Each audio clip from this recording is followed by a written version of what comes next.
원자가 쪼개진다는 사실을 알고 있고 원자의 핵과 전자로 나눠진다는 걸 알고 있고 원자의 핵은 양성자와 중성자로 되어 있다는 걸 우리가 알고 있잖아. 자, 그런데 사실 이 원자가 쪼개진다는 거는 굉장히 충격적인 이야기였던 거야, 이 과학자들한테는. 그리고 원자가 쪼개지지 않는다는 이거에 대한 이론을 제시한 사람이 돌턴인데 이 사람이 되게 유명한 과학자였단 말이야.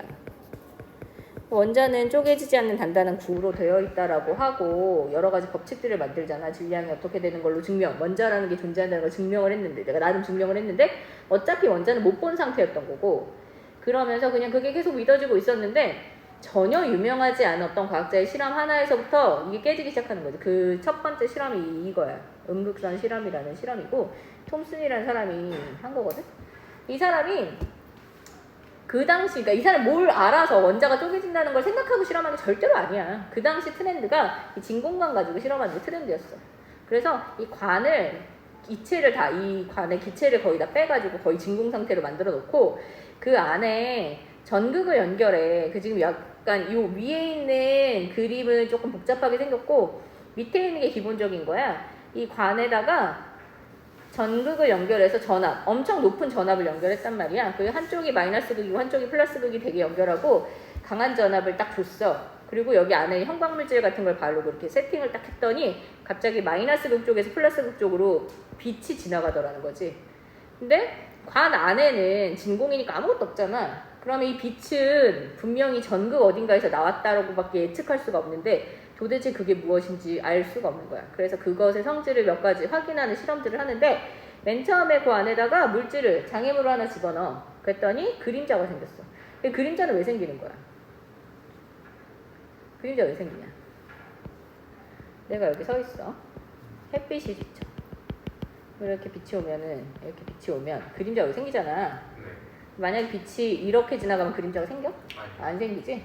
그림자는 빛이 직진하기 때문에 생기는 거야. 그래서 그 관 안에다가 물체를 집어넣었는데 그림자가 생겼다는 거는 직진하는 무언가가 있다라는 얘기가 되는 거지. 그래서 이 마이너스 극에서 나온 빛은 직진하는 성질을 가지고 있어. 마이너스 극에서 나와서 그 빛을 음극선, 음극에서 나와서 음극선이라고 불렀거든. 그리고 거기다가 가운데 바람개비 같은 걸 설치를 해. 그랬더니 바람개비가 돌아가. 물체를 움직이잖아. 물체를 움직인다는 거는 걔가 힘이 있다는 소리거든. 근데 너희 F는 뭐야? MA잖아. 가속도에 뭐야? 질량 곱한 값이지. 힘이 있다는 건 뭐가 있다는 거야? 질량이 있다는 거야. 그래서 뭔지 모르겠는데 이 음극선이라는 애는 분명히 직진을 하는데 질량도 가지고 있는 어떤 거로 이루어져 있는 거지. 그런데 결정적으로 얘가 나오고 있는 그 부분에 전극을 걸었어. 그 마이너스 극, 플러스 극 걸었더니 갑자기 플러스 극 쪽으로 휘는 걸 확인했어. 플러스 극 쪽으로 휘었어. 그러면 이 애는 자기 자신은 무슨 전기를 띠는 거야? 마이너스 전기를 띠는 거잖아. 그래서 마이너스 전기를 띠고 질량을 가지면서 직진하는 어떤 아이가 있구나. 근데 그게 원자에서 빠져나온 거라고 밖에 생각이 안 되는 거잖아. 여기 안에 내가 전기를 통했으니까 이 내부에 있던 어떤 물질이라고 할 수가 없지. 내부가 진공이니까. 그래서 전극판에서 뭔가 튀어나온 거다. 이렇게밖에 생각할 수가 없어서 그걸 통해서 전자라는 아이에 대해서 생각할 수밖에 없었던 거야. 근데 지금 발견한 게 뭐밖에 없어? 전자밖에 없잖아. 그러니까 돌턴이 제안한 그 모형이 틀린 건 확실해. 근데 이 사람이 다른 건 아무것도 모르고 전자밖에 모르니까 어떻게 생각할 수밖에 없냐면 요렇게 모형을 이렇게 만드는 거야. 원자가 이렇게 있어. 그 원자에 전자가 있는 거야. 근데 전자들이 이렇게 원자에 박혀 있어. 그리고 아까 고 전압, 높은 전압을 걸었더니 튀어나와야 되지? 그러면 딱딱하게 박혀 있으면 못 튀어나오잖아. 그러니까 원자가 되게 물렁물렁한데 전자가 이렇게 들어가 있다가 강한 전압을 딱 줬더니 그 전자들이 튀어나왔다. 이렇게 되는 거야. 되게 물렁한 모형, 이런 걸 제안하게 되고 전자는 발견했지만 원자는 정기적으로 중성이잖아. 그럼 플러스도 있어야 되잖아. 플러스는 발견을 못했으니까 원자가 전체적으로 플러스가 골고루 퍼져 있겠지? 그 안에 전자가 박혀 있겠지? 이런 모형을 제안한 거야. 그래서 이 모형을 푸딩에 건포도가 박혀있는 모형과 같다 해서 푸딩 모형이라고 불러요.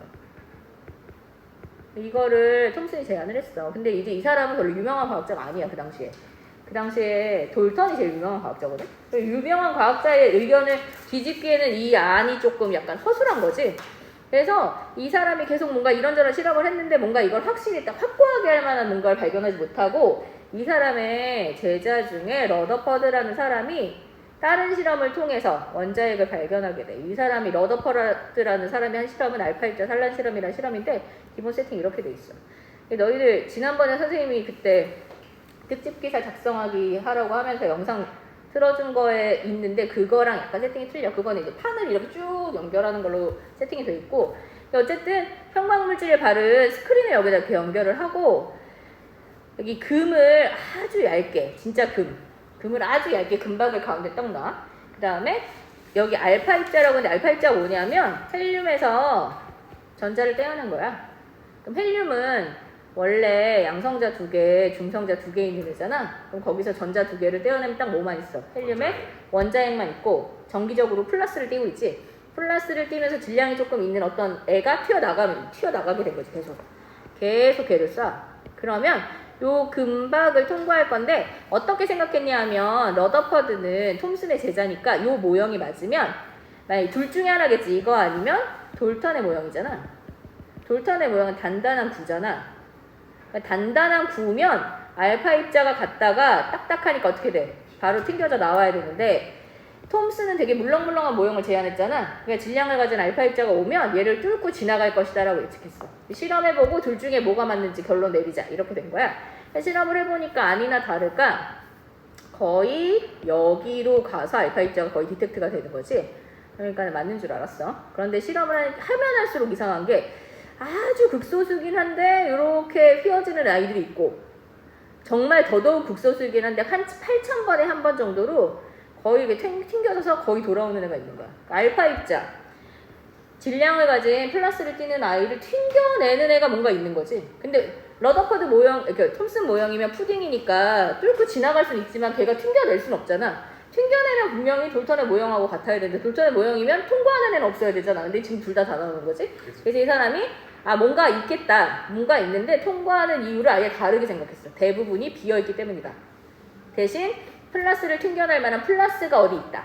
플러스를 띄는 어떤 애가 넓은 공간은 아니고 8,000번에 한 번꼴로 튕기니까 아주 좁은 공간에 조금 이렇게 아주 조그만 데 있고 대부분 비어있다. 이렇게 해서 원자 모형을 제안을 하게 돼. 그래서 그 모형이 이런 모형이야. 대부분이 비어있고 플러스를 띄는데 정확하게 모르니까 원자의 중심 코어에 있다 해서 원자 핵이라고 이름 붙여요. 그리고 전자는 톰슨이 발견했잖아. 근데 전자가 어떻게 움직이는지에 대해서 전혀 알 수가 없었지. 그래서 이 사람이 푸딩은 일단 아니야. 전체가 비어있을 거야. 가운데 플러스를 띄는 원자 핵이 있고 전자는 그냥 그 주변에 왔다 갔다 하고 있겠지. 핵이 있으니까 아마 돌고 있지 않을까? 이렇게 이제 예측을 했어. 그래서 이렇게 모형을 만들어 놓고 제안을 했는데 이 모형도 단점이 있는 게 전자는 너무 질량이 작잖아. 원자핵은 질량이 크잖아. 질량이 큰 애랑 질량이 작은 애가 서로 돌고 있으면 뭔가 힘의 균형이 깨지겠지. 그래서 결국 이렇게 되면 전자가 원자핵에 흡수될 수밖에 없어. 그래서 그런 오류들이 있어. 그래서 그걸 설명하지 못한 채 여기서 그냥 끝나. 그리고 나서 보어라는 사람의 또 다른 아이디어가 나오고 일단 원자의 핵에 있는 양성자랑 중성자로 나눠져 있잖아. 양성자는 골트슈타인이라는 사람이 따른 실험. 양극선 실험이라고 해서 음극선 실험처럼 진공관을 이용을 했는데 거기 아주 작은 양의 수소기체가 들어가 있게 설계한 걸 가지고서 거기서 플러스를 띄는 양성자를 발견한 실험을 했고 그 다음에 중성자는 체드윅이라는 사람이 알파 입자 산란 실험하고 비슷한데 베릴륨 이용해서 금박이 아니라 베릴륨으로 막아놨는데 전기를 띄지 않는 입자가 튕겨나오는 걸 확인했어. 그래서 뭔가 핵 안에 전기를 띄지 않는 뭐가 있구나. 그래서 중성자라고 이름 붙여서 그렇게 발견해서 지금 우리가 알고 있는 그런 입자들을 찾아낸 거야. 이 앞에 이 과정들은 사실은 교육관에서 빠졌기 때문에 시험에 안 나와. 이런 과정이고 결국 우리가 그래서 원자의 내부를 구성한 아이들이 이렇다 이렇게 얘기한다는 거지. 니네 지난번에 이거 수업 시간 했잖아. 그래서 실제로 진짜 질량, 진짜 전하량은 안 외워도 괜찮아. 그런데 양성자랑 중성자의 질량이 실제로 완벽하게 똑같진 않지만 너무 작다 보니 같은 취급해줘도 되고 상대적으로 전자는 너무 가볍다 보니 요 정도니까 질량 측면에서는 전자는 무시해도 되고 그 다음에 중성자는 전기적 성질이 전혀 없지. 전하량은 양성자랑 전자만 가지고 있다. 알아두면 돼. 그래서 약자로 가끔 양성자는 P라고 쓰고 중성자는 N이라고 쓰고 전자는 E- 이렇게 표현해요. 전자를 E-라고 표현하는 거는 자주 나와. 요거는 좀 알아둬야 되고 일렉트론이라고 말한다 뭐 이런 것들. 그 다음에 원자 표시 이렇게 되는 거는 여러 번 했잖아. 그치. 왼쪽에 써있는 숫자의 의미 잘 알아야 되고 아래쪽 첨자는 원자의 번호고 양성자 수와 같은데 보통 우리가 원자라고 하면 중성 상태인 거야. 그러니까 원자에서는 양성자 수가 무슨 수와 같아? 전자 수와 같겠지. 그래서 그렇다.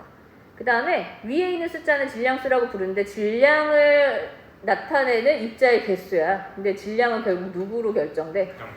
원자 핵의 질량, 원자 핵의 입자로 결정되는 원자핵 안에 양성자랑 중성자가 있잖아. 그러니까 양성자랑 중성자의 숫자를 더하는 게 질량수고, 사실 이 질량수가 우리가 보통 얘기하는 원자량과 값이 같아. 그래서 너희들 기억나지? 원자량의 기준이 뭐였어? 질량수 12탄소잖아. 얘의 원자량 얼마로 잡았어? 12.0으로 잡았지? 그거는 걔의 질량수를 그냥 원자량으로 쓰겠다는 의미야. 그러면 13의 질량수를 가진 탄소의 원자량을 물어보면 얘는 얼마야? 13.0이겠지. 그런데 우리가 요런 애 잘 안 쓰고 탄소는 원자량 12로 그냥 쓰잖아. 그래야 뭐 때문이야? 무슨 원소가 존재하기 때문이야? 동위원소라는 애가 존재하기 때문이었지. 이거 지난번에 했잖아. 동위원소는 중성자의 숫자가 같지 않아. 양성자의 수는 같은데 중성자의 수가 달라요. 그래서 중성자의 숫자만 다르고 양성자 수가 같으면 사실 전자의 숫자가 똑같은 거 아니야? 그럼 전자의 숫자가 같으면 원자과 전자의 숫자가 같겠지. 원자과 전자는 화학 반응에 관련된 전자의 개수잖아. 그러면 걔네들이 비슷한 화학 반응을 한다는 소리지? 그래서 같은 종류로 취급해 줄 수 있어.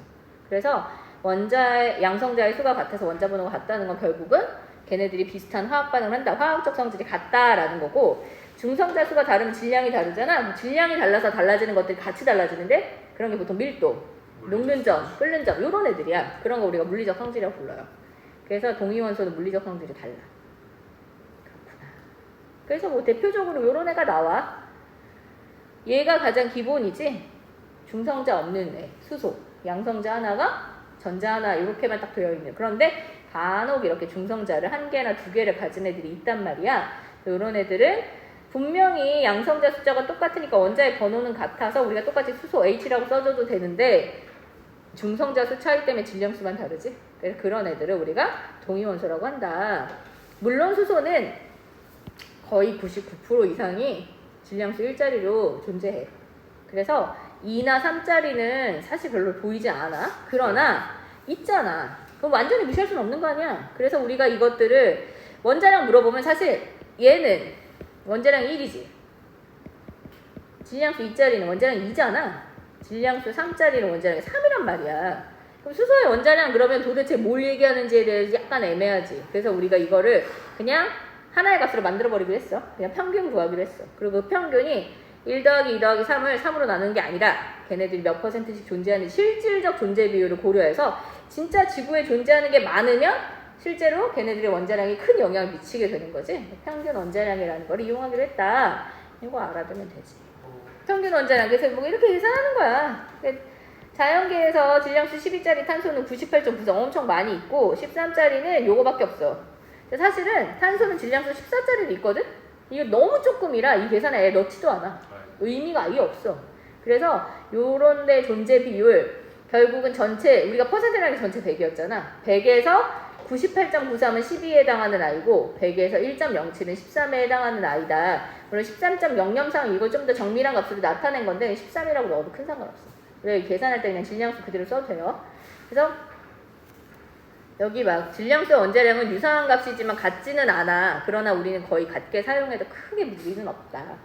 뭐 이거를 그거 뭐 값이 달라서 뭐 계산하는데 문제가 돼 이렇게는 문제 출제는 안 할 거고 아마 너네한테 문제를 주게 되면 질량수를 그대로 넣어서 계산하는 형태로 문제가 나오게 될 거야. 저 값이 예쁜 게 염소가 예쁘잖아요.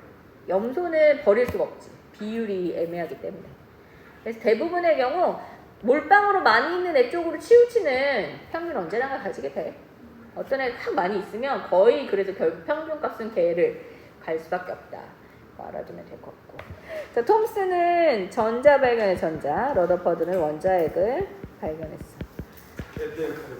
자, 알파 입자 산란 실험에서 극소수의 알파 입자가 튕겨나오는 이유는 알파 입자가 어디에 충돌해? 원자핵에 충돌했기 때문이다. 저 알파 입자가 보자, 양성자와 전자의 전하량 크기는 서로 같고 부호는 반대. 원자핵은 전자를 띠지 않는 중성자, 플러스 전하를 띠는 양성자. 아, 갑자기 생각났어. 왜 원자에 막 별에 예. 핵융합 반응으로 만들어지는 가장 무거운 원소 얘기했었지. 철이잖아, 철. 철까지는 핵이 되게 안정해. 철까지는 원자핵이 안정해서 철까지는 양성자의 수와 중성자의 수가 거의 같아. 그런데 철보다 양성자가 많아지면 원래 양성자는 플러스를 띄는 애들이니까 지네끼리 반발할 거 아니야. 그래서 지네끼리 붙어있는 게 점점 힘들어져. 근데 원래 중성자가 그거 약간 일종의 풀처럼 그걸 붙여주는 역할을 하는데 철까지는 1대1로 있어도 붙일 수가 있어서 핵이 유지가 됐는데 철보다 무거운 애들은 1대1 가지고 안 되는 거야. 그래서 주기율표에 뒤로 가면 갈수록 중성자의 숫자가 양성자가 훨씬 많아지는데 1.5배까지 많아지게 돼. 그래서 그런 애들은 어쨌든 핵을 구성하는데 안정도가 많이 떨어지잖아. 그래서 일반적인 그런 온도에서 잘 일어나지 못하니까 별의 내부에서 만들어지지 못해서 초신성 폭발 이런 걸 통해서 만들어지게 되는 거지. 자, 5번. 원자를 이룬 입자 중에 질량의 대부분을 차지하는 것은 뭐라고 해야 돼? 원자핵이라고 해야지. 먼저. 하나만 물어보면 원자핵. 2개를 쓰시오 그러면 양성자, 중성자 이렇게 얘기하겠지. 그 다음에 얘. 왼쪽 아래에 있는 게 양성자 수니까 9. 전자는 양성자 수와 같으니까 9. 중성자는 19 빼기 9가 되겠지. 그러니까는 10. 그 다음에 원자의 양성자 수와 중성자 수의 합을 질량수라고 하고 동위원소는 양성자 수는 같으나 중성자 수가 다르다. 그 다음에 자연계에 존재하는 동위원소의 존재 비율을 고려하여 평균값으로 나타낸 원자량은 평균 원자량이라고 하고 그냥 우리가 일상적으로 원자량이라고 그냥 불러요. 원자핵과 전자 사이에 전기적 서로 끌어당기는 인력. 왜? 원자핵은 무슨 전기를 띄어? 양성자 때문에 플러스를 띄지? 그리고 전자는 마이너스를 띄니까 그 두 사이에 서로가 당기고 있다. 밑에 OX 톰슨의 음극선 실험. 음극선은 전자의 흐름이니까 X. 진로에 장애물을 설치했을 때 그림자가 생기는 것은 직진하기 때문이라고 했었고 바람개비는 무게 가지고 있는 무게, 질량이 있는 거지 전하랑 상관이 없어요. 그리고 전기장에서 플러스를 띄는 걸 가지고 얘가 마이너스를 가지고 있구나를 알았으니까 휘어진다 맞고 러더퍼드 알파 입자 산란 실험 알파 입자에는 전자가 들어있지 않아. 그치? 헬륨 양이온이었지? 이거였어. 그 다음에 이 실험을 통해 원자핵을 발견했고 대부분의 알파 입장 금박을 통과했고 원자핵의 질량은 원자의 질량에 비해 무시할 정도로 작은 게 아니라 무시할 정도로 작은 건 전자였지? 원자핵이 대부분의 질량을 차지해요. X. 톰슨의 원자 모형에서 전자는 톰슨의 원자 모형에서 전자가 어떻게 움직이는지 얘기하지 못했어. 그냥 전자를 발견만 했지. 그래서 푸딩처럼 박혀있다고 했잖아. 그 다음에 원자 번호와 양성자 숫자는 양성자 수로 원자 번호를 결정하니까 같고 질량수는 양성자 수, 중성자 수의 전자 수를 더한 게 아니지. 양성자 더하기 중성자만이잖아. 그 다음에 전자의 질량, 양성자의 질량이 매우 작고 동위원소는 양성자 수가 같아. 원자과 전자의 수도 같고 막 이렇기 때문에 화학적 성질이 같아요. 그 다음에 이거는 그냥 이제 나중에 연속적이지 않은 것에 대해서 이야기하기 위해서 좀 알아야 되는데 너희 이거 그때 스펙트럼 그거 이전에 했던 거 설명하면서 선생님이 거기 교과서에 이 사람의 실험이 잘못됐어 막 이래 얘기하지 않았나? 기억이 안 나지? 자, 모든 파장의 빛이 다 있으면 연속된 빛으로 딱 띠가 나타나. 그런데 특정 파장만 빛이 나오면 선으로만 나타나게 돼요. 그리고 여기가 깜깜하잖아. 여기 중간 요런 데 있는 파장의 빛은 없는 거야. 그래서 이렇게 실험을 하려면 선스펙트럼이 나오게 실험을 하려면 암실에서 해야 돼. 완전 깜깜한 데서 예를 들어 이거는 수소를 가지고 있다면 수소만 들어있는 방정관을 이용하면 거기서 수소가 빛을 내겠지. 수소가 강한 전압을 받고 수소가 어쨌든 거기서 받은 에너지만큼 전자가 들떴다가 다시 내려오면서 빛을 낼 거잖아. 그것만 딱 보는 거야. 교과서에 암실에서 실험한 실험이 아닌데. 그러니까 이거 실험 잘못됐어라고 내가 얘기했잖아. 이 사람 세팅 잘못된 거야 이렇게 얘기했지. 근데 사진 찍으려고 그랬겠지. 사진 찍으려고 그랬고 실제로 암실에서 했겠지. 야, 보호 이거 사실 재밌는데 이거 보호 천재야. 천재는 것 같더라고요. 이 사람은 수소의 선스펙트럼 관찰밖에 안 했어. 근데 선스펙트럼을 관찰했더니 요렇게 나오는 거죠. 요렇게 띄엄띄엄 나와. 띄엄띄엄. 근데 띄엄띄엄의 간격도 다 제각각 일정한 간격도 아니야. 등간격도 아니고 연속되어 있지도 않아. 왜 그럴까에 대해서 고민을 했겠지. 그 머릿속으로 그냥 막 이런저런 거 생각했는데 생각하고 그냥 아이디어를 하나 낸 거야. 그냥 아이디어. 그 너희들 지난번에 혹시 영상 기억날지 모르겠는데 그 건물에서 위로 올라갔다 내려갔다 막 이런 게 있어. 기억이 안 나겠지만. 이 사람이 드디어 너네가 잘 아는 전자껍질이라는 걸 제안을 했어. 그 사람이 이 사람이야. 그래서 전자가 이제 톰슨은 전자를 발견을 했으나 그거 이외의 것은 아무것도 몰랐고 러더퍼드는 원자 핵을 발견했지만 전자가 어떻게 움직이는지에 대해서 명확히 설명 못했잖아. 러더퍼드의 이론대로면 전자는 돌다 결국은 원자에 흡수돼야 돼. 근데 그렇게 되면 계속 줄어들어야 되잖아. 근데 전혀 줄어들지 않잖아. 그래서 그것도 뭔가 틀린 거잖아. 이 사람이 그렇게 되지 않고 뭔가가 유지가 되는데 그럼 전자는 전자가 다니는 길이 따로 있을 것이다. 뭔지 모르겠으나 그냥 이름을 붙여보자. 껍질이라고 붙이자. 일렉트론 쉘이라고 이름을 붙이고 그 다음에 어떤 궤도를 돌고 있다. 전자가 오르빗이라고 해요. 오비탈이 아니라 궤도 모형이라고 해요. 궤도를 돌고 있는 거야. 전자가. 그래서 특정 궤도를 도는데 그 궤도가 한 개가 아니야. 궤도가 여러 개가 있어. 그래서 궤도가 여러 개가 있는데 일단 그냥 쉽게 생각한 거지. 원자 핵이 있으면 핵 주변에 궤도들이 여러 개가 있잖아. 여러 개의 궤도인데 이 사람은 뭐 가지고밖에 연구를 안 했냐면 수소만 가지고 연구를 했단 말이지. 수소는 전자가 몇 개야? 하나잖아. 그러면 여러 개의 궤도가 있는데 전자를 하나를 집어넣을 때 가장 안정된 데 넣겠지. 가장 안정된 것은 핵에서 제일 가까운 데겠지라고 생각했어. 그래서 핵에서 가까운 데부터 껍질을 하나씩 그려 나간 거지. 첫 번째 껍질, 두 번째 껍질, 세 번째 껍질 이렇게 쭉 그려 나가게 됐어. 그리고 어차피 전자는 하나니까 첫 번째 껍질에 있는 거야. 그리고 얘네들 간격이 있잖아. 그러면 이 간격은 결국은 에너지 차이일 것이다 라고 생각을 해. 그래서 에너지를 딱 줘서 얘가 그 어떤 에너지를 받으면 얘가 튀어 올라갈 수 있는 거지. 자기 에너지가 높아지니까. 튀어 올라가는데 아무 데나 가는 게 아니라 그 껍질 위치까지밖에 못 가는 거야. 그래서 껍질 그 사이의 간격만큼의 에너지를 받으면 윗껍질로 올라가. 그래서 요만큼 에너지를 받으면 여기까지 올라갈 수 있고 요만큼 에너지를 받으면 여기까지 올라갈 수 있고 이게 이렇게 올라갈 수 있다는 거지. 근데 사실 위치는 첫 번째 껍질이잖아. 그러니까 첫 번째 껍질이 아닌 다른 데 있는 거는 다 약간 좀 불안정한 상태인 거야. 그래서 그런 상태를 들뜬 상태라고 부르고 들떠서 계속 존재하기 어려워. 들떴으면 다시 안정되게 내려와야겠지. 다시 밑으로 내려오면 바닥 상태라고 부르는 거야. 그런데 문제는 얘가 들떴다가 무조건 첫 번째로 내려오는 건 아니라는 사실을 알게 됐어. 그러니까 첫 번째, 두 번째로 떨어지면 내려올 때가 첫 번째밖에 없으니까 첫 번째로 내려오는데 세 번째로 올라갔어. 그러면 첫 번째로 내려올 수도 있지만 두 번째 껍질로 내려올 수도 있잖아. 약간 이렇다라는 걸 알게 된 거야. 그래서 그런 발생하는 여러 가지 파장의 스펙트럼들에 대해서 계산을 했다는 거지. 계산을 해보니까 에너지가 동일하지 않고 이 간격도 얘네들의 에너지를 우리가 이렇게 계산할 수, 이게 좀 이상한데 어떤 n번째 전자 껍질 있잖아. 그 n번째 전자 껍질은 n의 제곱분의 14밀리 kJ/mol 요렇게 계산이 된다는 사실을 알게 됐어.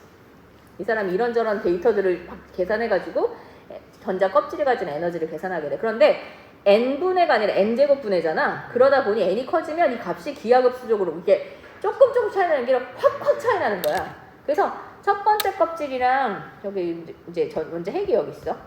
그러면 첫 번째 껍질이랑 두 번째 껍질 사이 에너지 간격이 이렇잖아.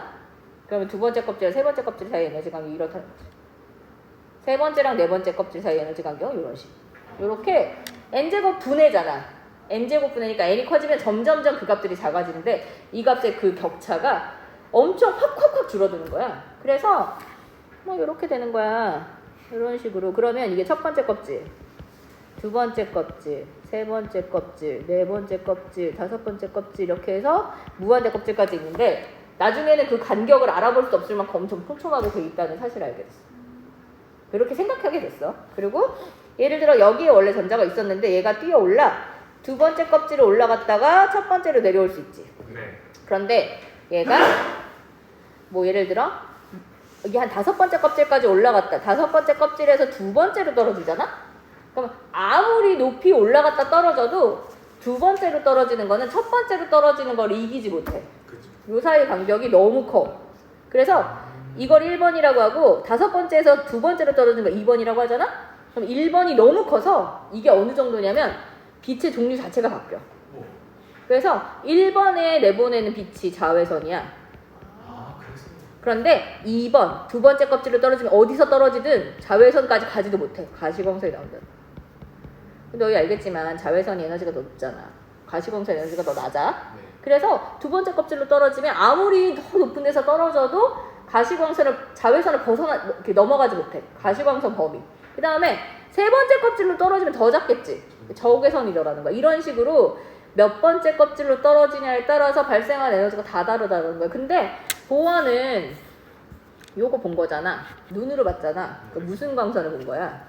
가시광선을 본 거잖아. 그럼 보어가 관찰한 선 스펙트럼 다 몇 번째 껍질로 떨어지는 것밖에 없어. 두 번째 껍질로 떨어지는 것밖에 없어. 그래서 어디서 두 번째로 떨어졌냐에 따라서 세 번째에서 두 번째냐, 네 번째에서 두 번째 이렇게 되는 거지. 그러면 걔네들이 해당하는 파장들이 딱딱딱 정해져 있겠지. 그런데도 이 간격도 일정하지 않잖아. 그러니까 일정하지 않은 간격의 등간격이 아닌 선 스펙트럼들이 얻어지더라는 거지. 그래서 그걸 발견하게 됐는데 이 사람이 연속되어 있지 않은 선 스펙트럼에 대해서 연구했잖아. 그 연속적이지 않아. 불연속적인 선 스펙트럼이야. 그래서 이걸 뭐라고 해? 양자화되어 있다고 말해요. 퀀터마이즈 되어 있다고 해. 양자화됐다. 양자. 이런 거는 연속적이지 않다는 뜻이야. 그래서 연속적이지 않은 이 껍질들을 설명하기 위해서 임의의 수치를 대입을 하는데 n 이렇게 써져 있는 이런 수치들을 대입한다는 거야. 이거를 양자수라고 불러. 근데 양자수가 한 종류가 아니야. 여러 종류의 양자수가 있어. 그래서 여러 종류의 양자수는 또 책에 나와. 양자수는 또 알아야 돼. 그래서 양자수가 책에 나와. 그래서 어쨌든 이 사람은 전자가 돌아다니는 길에 대해서 이야기를 한 거잖아. 그 껍질이 아닌데 전자가 있을 수가 없어. 그러니까 여기 중간에 뜬금없는 요 위치에 전자는 절대로 있을 수 없는 거지. 약간 그렇게 설명이 되더라는 거야. 그래서 그렇게 해서 보어가 원자 모형을 만들었어요. 이것처럼 쭉 이어지는 에너지의 주인이가 아니라 이게 계단 올라가듯이 띄엄띄엄 있다는 거야. 그래서 껍질 전자가 존재할 수 있는 위치가 띄엄띄엄 있다. 이렇게 설명이 된다는 거지. 그런데 보어는 뭐 가지고 연구했어? 수소 가지고 연구했잖아. 수소는 전자가 하나밖에 없어. 근데 수소 말고 나머지는 다 전자가 2개 이상 있지. 전자가 2개 이상 있으면 전자들 간에 뭐가 생겨? 반발력이 생기잖아. 오차가 생기는 거야. 그래서 수소의 선 스펙트럼은 이 사람의 이론으로 완벽하게 설명이 되는데 수소가 아닌 나머지 하나도 안 맞아. 그래서 이 이론도 결국은 완전히 정립되지 못해. 이거는 결국 안 맞네? 또 다른 게 등장하는 게 그래가지고 현대 원자 모형이라고 해. 딱 이름을 딱 말하잖아. 너희들 모의 원자 모형 이렇게 이름 붙은 거 있잖아. 그거는 다 틀린 이름들이야. 폐기되는 거에 사람 이름 붙여. 지금 쓰는 거는 이름 안 붙여. 그래서 원자 모형도 지금 쓰잖아. 현대 원자 모형이야. 주기율표도 지금 쓰는 주기율표 현대 주기율표. 원래 모즐리라는 사람이 제안했어. 모즐리 주기율표라고 하지 않아. 근데 멘델레이프 주기율표 이런 말 쓰거든. 맞아요. 멘델레이프의 주기율표는 약간 지금 어긋나잖아. 네, 그런 이름을 쓴단 말이야. 그래서 과거의 업적에는 사람 이름 붙여주기도 해. 근데 현대 지금 쓰는 거는 그냥 현재 이렇게 말해. 그렇다. 그래서 바닥 상태랑 들뜬 상태 이런 거야. 껍질에 전자가 있는데 에너지를 요 간격만큼 에너지를 주면 딱 그 위에 껍질까지 올라갈 수 있겠지. 들떠 있어. 그런데 걔가 들떠 있으면 안정적이지 못하니까 자꾸 떨어지고 싶어요. 그래서 걔네가 다시 내려올 수 있다. 바닥 상태로 내려온다. 이렇게 하면 올라갈 때는 에너지를 흡수하고 내려올 때는 에너지를 방출하는데 요 방출하는 에너지가 선 스펙트럼에 찍히는 거야. 그래서 그렇게 해서 선들이 딱딱딱 나오게 되는 원리다 라는 거 알아두고 아마 혹시 문제집에서 이런 걸 봤을 텐데 아까 첫 번째 껍질로 떨어질 때가 에너지가 제일 높다고 했잖아. 그래서 자외선 영역에 빛이 나온다고 했잖아. 이걸 스펙트럼 계열이라는 이름으로 분류를 했어.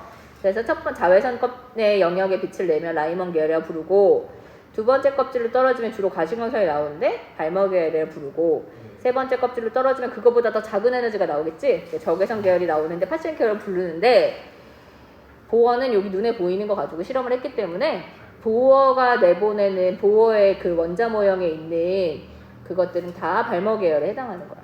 그리고 하나만 더 하면 너희들 여기 색깔 보이지? 색깔. 지금 이쪽이 보라색이고 이쪽이 빨간색이잖아. 그러면 왼쪽으로 갈수록 에너지가 높아지는 거잖아.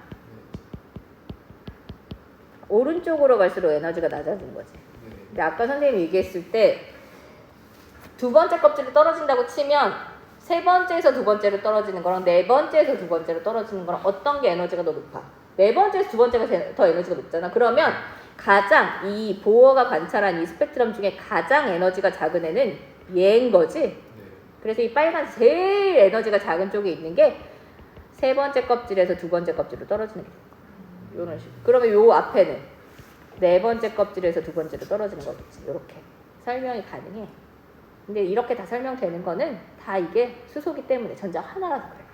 나머지 것들도 안 맞기도 해요. 이거 지금 수소잖아. 근데 수소가 아닌 다른 애들의 스펙트럼을 연구를 했더니 이렇게 메인 선들이 있어. 네. 뭐 이렇게 있는데 이렇게 선이 몇 개가 더 이렇게 있는 거야. 뭐 이런 식으로. 근처에 이렇게 애매한 선들이 여기, 그러니까 이게 하나인 줄 알고 봤는데 정밀한 기술이 발달하다 보니까 이게 한 개가 아닌 거지. 여러 개들이 등장. 근데 수소는 하나야. 근데 수소가 아닌 다른 애들은 여기를 뭐게 정밀해져가지고 이거를 제대로 관찰했더니 원래 내가 이거 보면 점점 이렇게 벌어져야 되잖아. 이렇게 약간 이렇게 될 거 아니야. 근데 얘를 봤더니 이게 하나의 선이 아니라 여러 개의 선이 아주 촘촘하게 이렇게 있는 걸 알게 된 거야. 뭐가 더 있는 거잖아. 이 뭐가 뭐지? 이 안 맞네? 이렇게 된 거지. 그래서 보호의 원자 모형의 오류를 발견하게 돼서 그 다음에 그 뒤에 과학이 계속 발달하게 돼서 양자역학 이런 거 발달하게 됐잖아. 그래서 무슨 뭐 슈레딩거 막 이런 사람들 막 뭐 불확정성 원리 막 이런 것들 막 이론들이 나오면서 그 뒤에 아 이렇게 설명하면 안 되는 거네? 라고 이야기가 되게 된 거야. 이 과정이 그런데 그 과정에서 다 빠졌어. 들뜬 상태, 바닥 상태 알아야 되고 선 스펙트럼 이런 거 알아야 되고 양자 이런 개념 알아야 되고 그 다음에 한 가지 얘기하면 아까 이거 양자수라는 게 있다고 했잖아. 양자화 되어 있는 걸 설명하기 위한 숫자야. 그 여기 n이 시작이야. n. 이 n이라고 써있는 숫자가 주 양자수라고 해. 그래서 프린시플 퀀텀 넘버라고 부르거든. 메인이야, 메인. 얘는 몇 번째 껍질이냐를 결정하는 거라고 볼 수 있고 에너지 준위를 결정해주는 애야. 또 이걸로 결정되는 몇 가지 것들이 있어. 그래서 그런 데 쓰이고 그 다음에 이거 말고 L이라고 쓰여있는 양자수, ML이라고 쓰여있는 애, MS라고 쓰여있는 이런 애들이 있어. 그래서 이 L은 부양자수 또는 방위 양자수라고 부르는데 이게 드디어 오비탈이 어떤 건지 결정하는 애야. 부양자수. 그 다음에 ML은 자기 양자수라고 하거든. 마그네틱 퀀텀 넘버라고 불러. 근데 자기 양자수는 걔네들이 오비탈이 몇 개씩 존재하는지. 그러니까 종류는 부양자수로 결정돼. 근데 그 오비탈이라는 게 뒤에 나올 거야. 근데 그 오비탈의 종류가 어떤 종류는 뭐 이렇게 우리가 상자로 그릴 건데 한 칸, 어떤 애는 세 칸, 뭐 이런 게 결정되는데 그거를 결정하는 게 자기 양자수고 MS는 스핀 양자수라고 하는데 전자가 회전해, 자전해. 자전의 방향이 두 가지야. 그래서 자전을 어느 쪽으로 하느냐에 따라 두 가지인데 뭐 이거를 오른쪽 왼쪽 이렇게 설명하기도 하고 뭐 플러스 뭐 위쪽 아래쪽으로 설명하기도 하는데 그냥 우리가 플러스 마이너스로 이야기를 해. 그래서 플러스 2분의 1 방향, 마이너스 2분의 1 방향 이런 식으로 두 가지밖에 존재를 안 해. 전자가 자전하는 것을 설명하는 양자수라고 해. 그래서 이걸 어떻게 알았냐면 슈테른 게를라흐 실험이라는 게 있는데 이게 어떤 거냐면 전자가 있는 선을 쫙 쐈어. 그 다음에 이렇게 자기장 같은 걸 뭔가 연결했더니 전자가 두 개로 이렇게 스플릿 되는 거야. 선이 두 군데로 이렇게 나눠지는. 이게 스핀 방향이 두 종류가 있기 때문에 쭉 하나로 가는 게 아니라 나눠지는 걸 발견하게 돼서 스핀, 전자가 자전하는구나, 방향이 두 가지구나를 알게 됐어. 이 부분은 오비탈을 배워야지 되는 부분이라 연속 스펙트럼이 아닐까요? 아닐까요? 아니면 막 연속 스펙트럼. 수소기체 방정관에서 나오는 빛을 프리즘에 통과시키면 수소기체 방정관 선 스펙트럼. 원자 모형에서 가지는 전자가 가지는 불연속적인 궤도를 전자 껍질력. 불연속적, 연속적인 일정하지 않을까요? 아니 간격이 일정하냐 안 하냐의 의미가 아니라 이어져 있지 않은 거야. 연속이 아니면 불연속이야.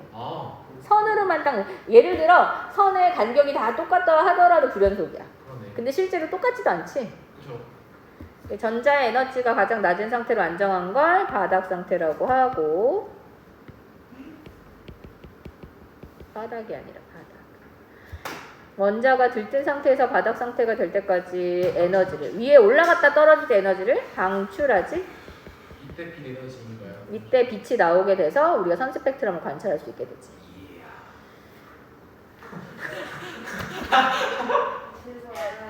수소 원자는 전자가 자 저기 전자 껍질 얘기를 내가 제대로 안 했는데 첫 번째 껍질, 두 번째 껍질 이렇게 하기도 하지만 K부터 시작해. K, L, M 이런 식으로 하거든. 근데 수소 원자는 원래 전자가 첫 번째 껍질에 들어있는 거잖아. 네. 첫 번째 껍질이 K 껍질이야.